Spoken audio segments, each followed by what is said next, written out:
कमाल करके दिखा दिया यूपी के जनता ने।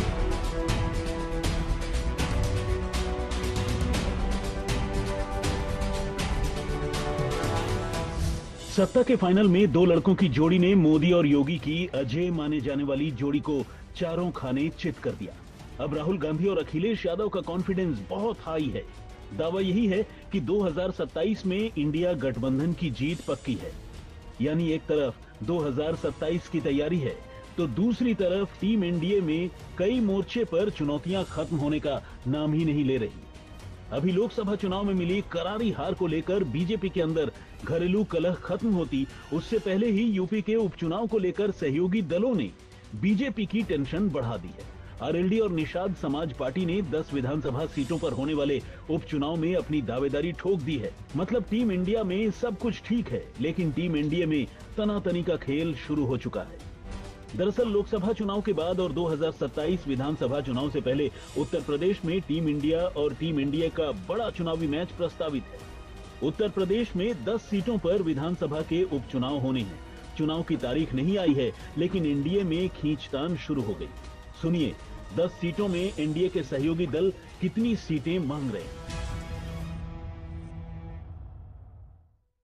हम इस लायक जरूर हैं कि माननीय मुख्यमंत्री, प्रधान मुख्यमंत्री और माननीय गृह मंत्री बुलाते हैं, इस पे चर्चा करते हैं और जो जीत वाली सीट होती है, कितनी सीटें देना बता देते, इतनी सीटें तुम्हें मिलेंगी, उतनी सीटें हमें मिल जाती है और कौन लड़ेगा उस पर हम दोनों आदमी चर्चा करते हैं। इसीलिए तो हमें 15 सीटें मिली थी, 11 हारी हुई मैंने खुद कह के लिया था और उसमें 11 में से 9 जीत कर दिया, मैंने 11 विधायक हमने बनाए। तो हम लोग तय करते 2 सीटें पहले से भी भारतीय जनता पार्टी की परंपरा रही है और कि जो दल जिसमें लड़ा रहा था वो उसको दे देते। पहले भी हम अपना दल को उन लोगों ने दे रखा था जहां उपचुनाव हुए थे।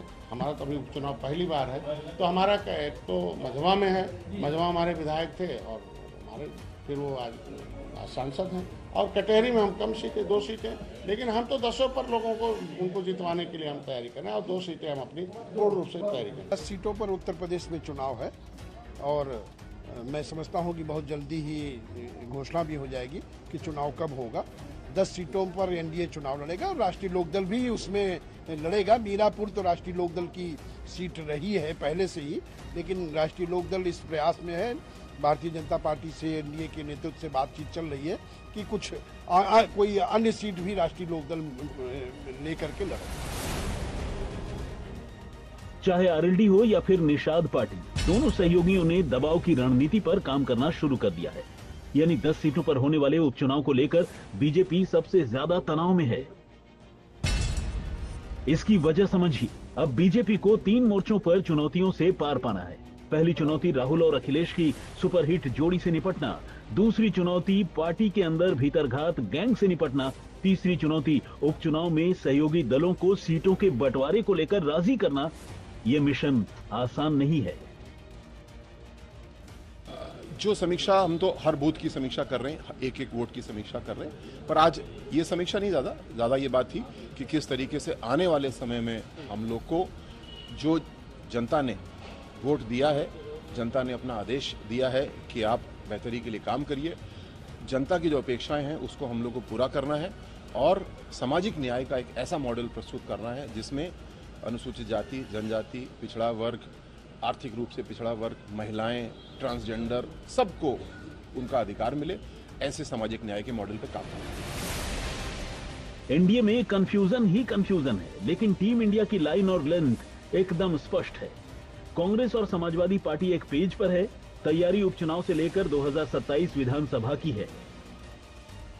उत्साह पूरे उत्तर प्रदेश में है। उत्तर प्रदेश में हम विधानसभा वाइज अगर देखें तो बहुत बड़ी तादाद में, बहुमत से बहुत ज़्यादा विधानसभा की सीटों पर समाजवादी पार्टी आगे है और इसलिए लोग उत्साह में हैं। ये जानते हैं कि आगे अगर इसी तरह का रहा, जिस तरह का प्रशासन उत्तर प्रदेश की सरकार चला रही है, इस तरह की जो जुल्म ज्यादतियाँ लोगों पर हो रही हैं, वही अगर चलता रहा तो हम उत्तर प्रदेश में 27 में बहुत भारी बहुमत से जो बहुमत सरकार बनाने। अखिलेश यादव ने विधानसभा चुनाव में 300 पार का टारगेट सेट कर दिया है। पार्टी को पीडीए के फॉर्मूले पर आगे बढ़ने की हरी झंडी दे दी है। अखिलेश ने विधानसभा में बीजेपी को हाफ करने और उपचुनाव में साफ करने का मंत्र दे दिया है। Subscribe to our YouTube channel and press the bell icon to get the latest update.